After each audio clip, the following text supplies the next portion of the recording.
La période que nous sommes en train de vivre, évidemment, elle pose beaucoup de défis à notre pays. Un défi, on le voit bien, qui parfois inquiète nos concitoyens, qui doit être un défi d'ordre public, d'ordre républicain, et avec ça, on ne transige pas. En tout cas, je ne transigerai pas, le gouvernement non plus. Mais plus profondément, je pense que nous pouvons faire du moment que traverse la France une chance. Ce qui est en train de remonter aujourd'hui, et qui vient de très loin, c'est une fracture sociale. On en parle depuis 25 ans. Hier, la formule a été portée par un de mes prédécesseurs, Jacques Chirac, pour le citer, c'était en 1995.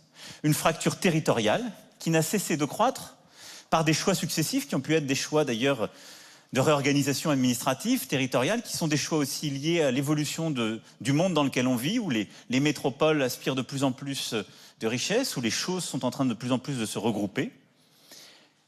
Une fracture économique qui a frappé les classes moyennes, parce que si on regarde les 10 dernières années depuis la crise que nous avons traversée en 2008 partout dans le monde, dans tous les pays développés, ce sont les classes moyennes qui ont payé la facture. Et c'est ce qui ressort aujourd'hui.